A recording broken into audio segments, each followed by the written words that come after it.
My name is Lou Scarpino. I'm a 21-year survivor of cancer. I was diagnosed with cancer in 1988. I had a malignant tumor growing at the base of my throat, or at the base of my tongue, and the tumor was growing out of my tongue. According to the doctor, the tumor resembled a thumb. It was about that size, and it was growing. I had an operation which removed the tumor, and I had a radical right neck operation which removed the lymph node out of the right side of my neck. After that, I went into a radiation therapy. I had 37 treatments of radiation. The first 35 were I guess a standard dosage, and the last 3 treatments were at an Excel dosage. After that, I went back into the hospital, had a radical left neck operation which removed the lymph node on the left side of my neck.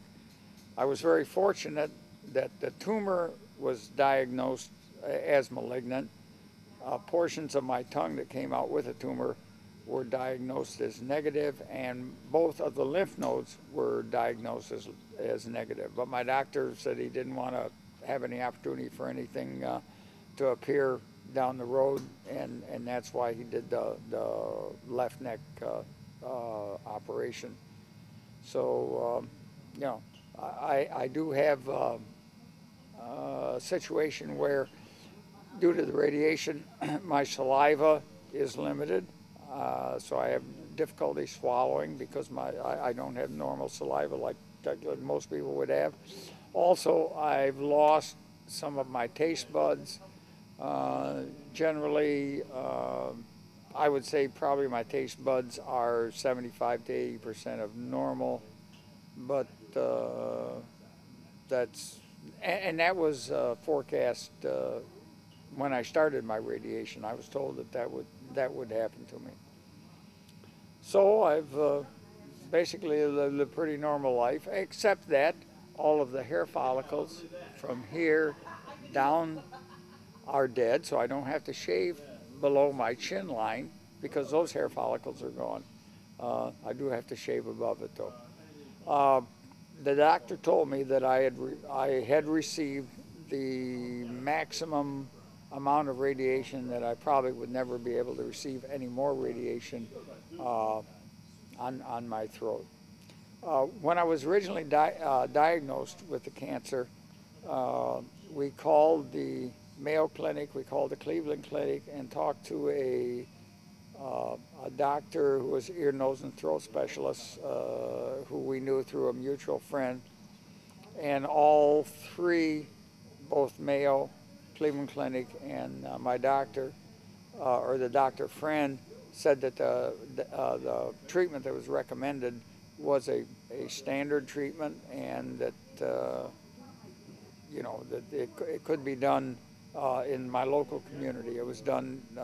The doctor that I went to in Jackson did the operation at Foot Hospital in Jackson, Michigan.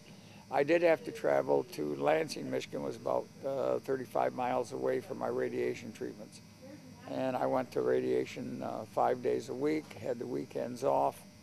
And after a certain amount of time, like after maybe 5 or 6, 7 radiation treatments, my neck, the skin of my neck had burned badly enough that the radiation was delayed until the skin healed. So that was one thing that was kind of upsetting to me, because I expected to go in for 5 days and 5 days and 5 days. So it was a little negative, and it was a down. It was kind of a downer for me. But once the skin healed, I would go in every day. I had a scheduled time, and I remember the time was 9:15 in the morning. I would go in, sit in a room. I would put on a gown that just covered the top half of my body. Would go in, lay down on the table. They had made a template, plastic glass with lead taped to it, and they radiated me on my right side and then on my left side, and then right down into my mouth, or down the middle. So I had three different ways that they radiated me. But I laid on this table with my head in a cup, and I had basically it was a tongue depressor with a gob of tape at the end of it, and my job was to bite down on the tape, put my head in this cup, and lay still. And the good news was I could say an Our Father and a Hail Mary for each side, and by the time I got them all said, it was done. So it was not a big deal. And there were several people that would go in, and everybody had a scheduled appointment time. It was kind of like a factory or a production line. You went in, you sat in the room, you took your clothes off, you changed into your gown, you sat there and you waited. They called your name, you walked down the hall, you went in, you laid on the table. They put the plastic with the lead taped to it. They put it on, and they radiated you, and that was it, and you were done for the day. And actually, for every radiation treatment I had, I actually drove myself up there and back. It was not bad as far as treating you that way. The one interesting thing about it was when after the radiation had finally started to take effect, I was sitting eating dinner one night with my wife, and we were having roast beef, mashed potatoes, and carrots. I remember that because that's the way it was. And I started eating that night, and nothing had any taste to it except, I guess, the taste of flour and water. The roast beef, the mashed potatoes, and the carrots all tasted like flour and water. So after that, I had serious radiation on my tongue, serious burn, and I was in a position where I didn't even want my tongue to touch the inside of my mouth. It hurt so bad. So my wife concocted a drink that was a mixture of a vitamin supplement along with some fruits, and actually made it in a blender and stirred it into what would be a malt. And I would drink this because that's all I could drink, or that's all I could do was get this liquid down.